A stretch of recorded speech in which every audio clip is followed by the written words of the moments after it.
आंचल हमारे मोहल्ले में नई नई आई थी, लेकिन बहुत जल्दी ही उसके नाम के चर्चे हमारे पूरे मोहल्ले में हो गए थे। हर किसी की ज़बान पर यही होता कि उसके जैसी शरीफ लड़की आज तक कभी नहीं देखी। मैं अपनी माँ के मुँह से भी आंचल की बड़ी तारीफ़ें सुन चुका था। मेरी माँ को आंचल इतनी पसंद आई कि वह कहने लगी, मेरी तो इच्छा है कि आंचल मेरी बहू बने। अपनी माँ के मुंह से एक लड़की की इस तरह की तारीफ सुनकर मुझे भी जिज्ञासा हुई कि मैं भी आंचल को देखूं। फिर मेरी माँ ने आंचल के माँ बाप से मेरे लिए रिश्ता मांगा तो उन्होंने फ़ौरन हाँ कर दी। मेरी माँ कहने लगी कि आंचल बहुत ही शर्मीली लड़की है, आज तक वो किसी भी गैर लड़के के सामने नहीं गई, और साथ ही आंचल के माँ बाप भी बहुत ही पुराने ख्याल के हैं। वह तो आंचल की तस्वीर देने पर भी ऐतराज़ कर देंगे। 2 महीने बाद शादी थी। जैसे जैसे समय गुजर रहा था, मेरी बेताबियाँ आंचल के लिए बढ़ती ही जा रही थी। आज मेरी शादी थी। फेरों के समय भी आंचल ने इस तरह अपने आप को छुपा रखा था कि उसके हाथ और पैर की उंगली तक दिखाई नहीं दे रही थी। मैं बहुत हैरान हुआ था कि आजकल के ज़माने में ऐसी लड़कियां कहाँ होती हैं। खैर, विदाई हो गई। पूरा दिन शादी की रस्में चलती रही।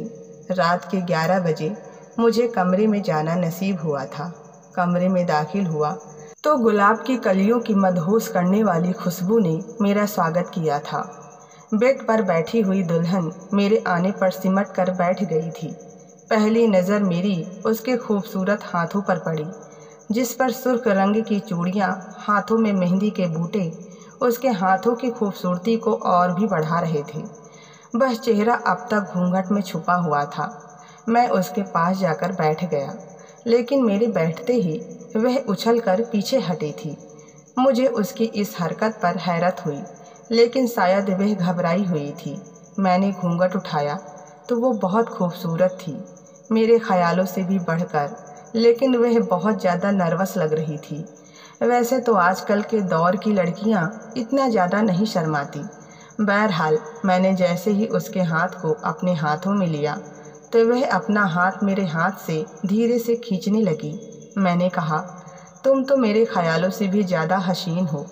3 महीने मैंने तुम्हें देखे बिना बड़ी मुश्किल से गुजारे हैं। मैंने अपनी बेताबियों और बेचैनियों का जिक्र आंचल से करना शुरू कर दिया, लेकिन जैसे जैसे मैं उसकी तारीफ़ें कर रहा था, बजाय इसके कि वो शर्माती, उल्टा वो घबरा रही थी, वो काँप रही थी।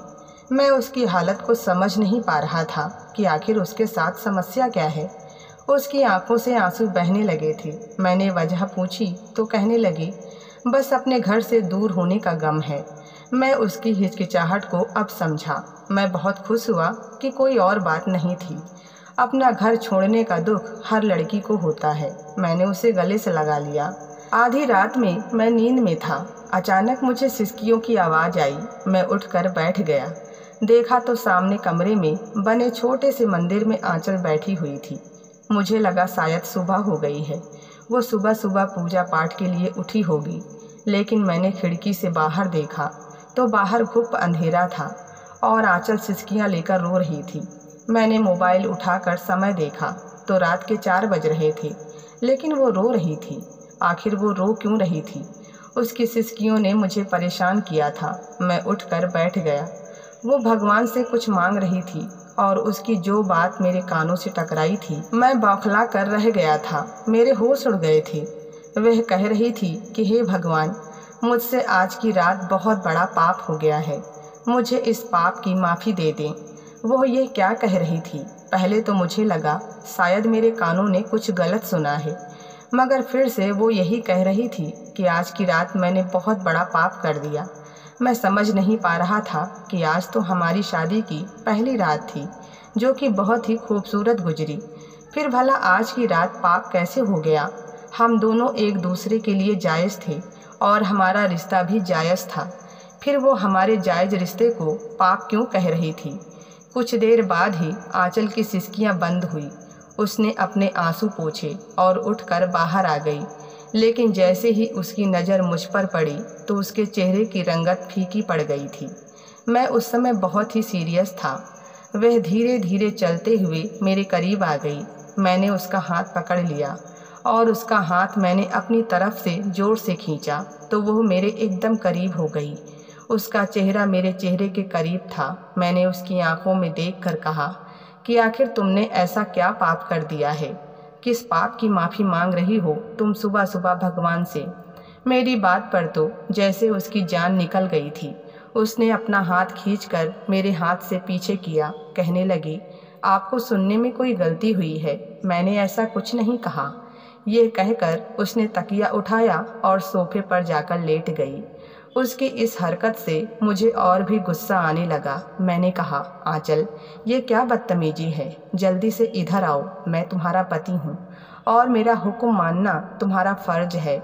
वो बार बार अपनी उंगलियां चटका रही थी, जैसे कि वो समझ नहीं पा रही हो कि उसे क्या करना चाहिए। मैंने उसे बाजू से पकड़ा और अपने साथ बेड पर ले आया और जैसे ही मैं उसके करीब होने लगा वो मुझसे पीछे हटने लगी।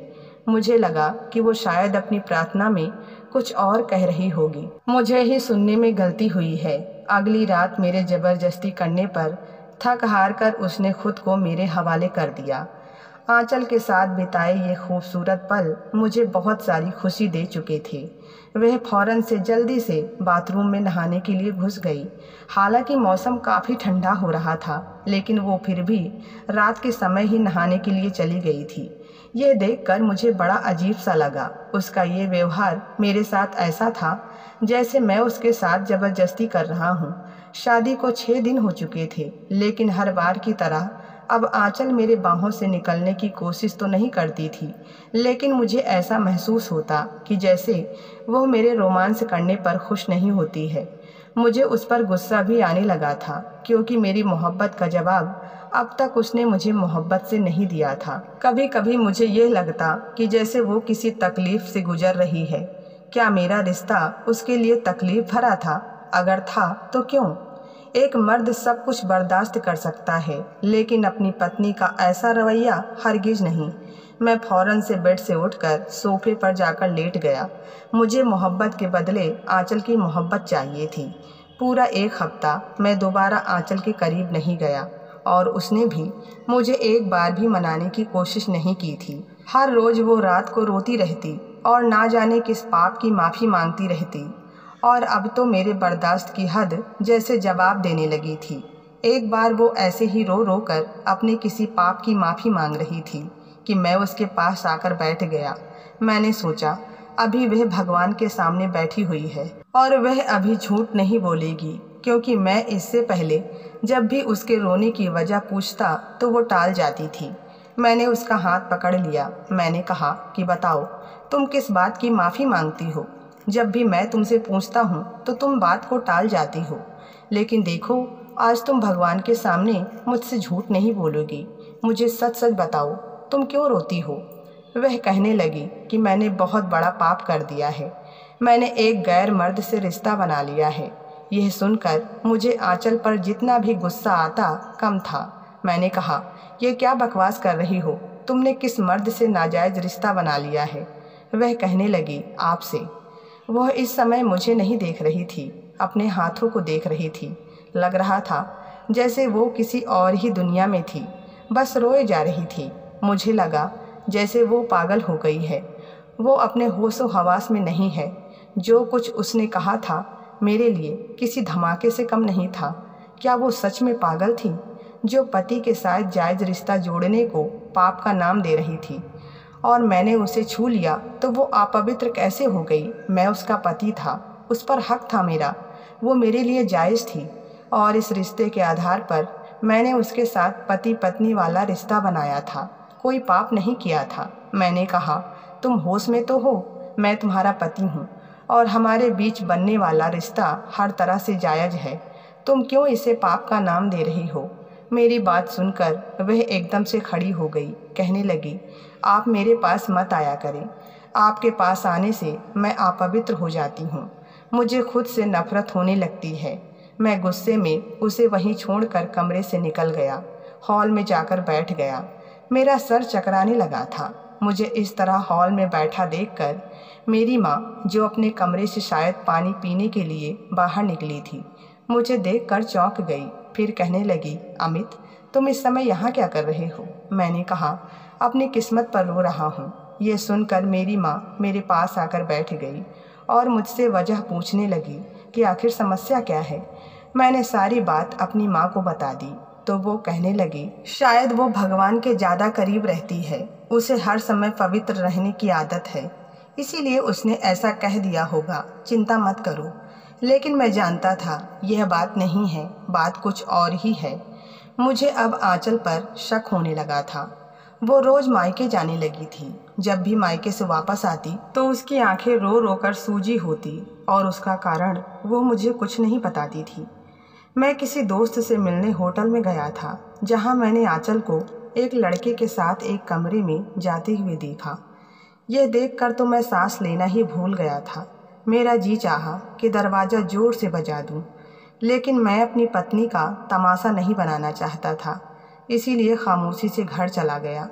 घर आया तो मेरी माँ खाना बना रही थी। हालांकि मैं जानता था कि आंचल कहाँ है, लेकिन फिर भी मैंने अपनी माँ से आंचल के बारे में पूछा कि वे कहाँ है। मेरी माँ कहने लगी, अपने मायके गई है। आंचल की माँ की तबीयत शायद ठीक नहीं है, इसलिए मिलने गई है। थोड़ी देर बाद आंचल घर आ गई थी। मेरे अंदर तो इस समय जैसे आग सी लगी हुई थी। मैंने कमरे का दरवाज़ा बंद किया और आंचल से पूछने लगा कि तुम कहाँ से आ रही हो। वह कहने लगी, अपनी माँ के घर से आ रही हूँ। मैंने आंचल के झूठ पर चिल्लाकर कहा कि मुझसे झूठ मत बोलो, मैं तुम्हें खुद होटल के कमरे में एक गैर मर्द के साथ जाते देखा है। कौन था वो आदमी? मैं बहुत ही गुस्से से दहाड़ते हुए पूछने लगा तो वो मेरे गुस्से से एकदम डर गई और रोने लगी। फिर बोली, वो लड़का मेरा पति था। ये सुनकर तो मेरा दिमाग चकरा गया था। मैंने कहा, क्या कहा तुमने? वह रोने लगी, कहने लगी, मैं सच कह रही हूँ। उत्तम से मेरी दोस्ती फेसबुक पर हुई थी और फिर दोस्ती मोहब्बत में बदल गई। लेकिन उत्तम कहने लगा कि अभी मेरे पास कोई जॉब नहीं है, इसलिए जब तक मैं नौकरी में नहीं लग जाता तुम्हारे घर रिश्ता नहीं ला सकता और ना ही तुम्हें छोड़ सकता हूँ। मैं उसकी बातों में आ गई और उससे छुप कर मंदिर में शादी कर ली। लेकिन उस लड़के ने नौकरी लगने के बाद भी मेरे घर अपना रिश्ता नहीं भेजा और फिर मेरा रिश्ता तुम्हारे साथ तय हो गया। आंचल कहने लगी कि मैंने उत्तम से कहा कि मुझे तलाक दे दो, क्योंकि मेरी तुमसे शादी तय हो चुकी थी और मैं अपने घर वालों को कुछ बता भी नहीं सकती थी। लेकिन उत्तम नहीं माना और तुम्हारी और मेरी शादी हो गई। इसलिए मैं तुम्हारे करीब आते हुए डरती थी, क्योंकि मैं इस शादी को नहीं मानती। मेरा पहला पति उत्तम है और जब तक वो मुझे तलाक नहीं दे देता मैं तुम्हें पति का स्थान नहीं दे सकती। आंचल ने मुझे बताया कि उत्तम अब मुझे ब्लैकमेल करने लगा है। वो मुझसे पैसे मांगता है। अगर मैं उसे पैसे देने से मना करूं तो वो कहता है कि मैं तुम्हारी माँ और पति को सब कुछ बता दूंगा। मैं अपनी माँ के लिए कुछ भी कर सकती हूँ, क्योंकि मेरी माँ बीमार है। अगर उन्हें कुछ भी ऐसी वैसी खबर मिली तो ये उनकी सेहत के लिए बिल्कुल भी ठीक नहीं होगा। मैं उसे चुपचाप पैसे दे देती हूँ। अगले दिन मैं उस लड़के के पास गया और उसकी अच्छे से खातिरदारी की। मैंने उससे कहा, चुपचाप आंचल को तलाक दे दो, नहीं तो मैं तुम्हें जान से मार डालूंगा। वह लड़का डर गया, इसलिए उसने आंचल को तलाक दे दिया। मैंने दोबारा आंचल से मंदिर में जाकर शादी कर ली, जिससे कि उसके दिल को तसल्ली हो जाए कि अब मेरा और उसका रिश्ता जायज़ है। क्योंकि जैसी भी थी, दुनिया की नज़र में आंचल मेरी पत्नी थी और मैं आंचल की इज्जत को यूँ उछाल नहीं सकता था। आंचल की इज्जत मेरे परिवार की इज्जत है। मैंने चुपचाप उससे शादी कर ली और अपने रिश्ते को पवित्र रिश्ते का नाम दे दिया। लड़कियों को ऐसे कदम जल्दबाजी में आकर नहीं उठाने चाहिए, जो कदम जल्दबाजी में आंचल ने उठाया था, क्योंकि हर किसी की किस्मत में मेरे जैसा पति नहीं होता, जिसने आंचल की सारी गलतियों को माफ़ करके उसे दिल से अपनाया था। तो आपको ये कहानी पढ़कर अच्छा लगा हो तो बेझिझक वीडियो को लाइक करें और चैनल को सब्सक्राइब करना ना भूलें।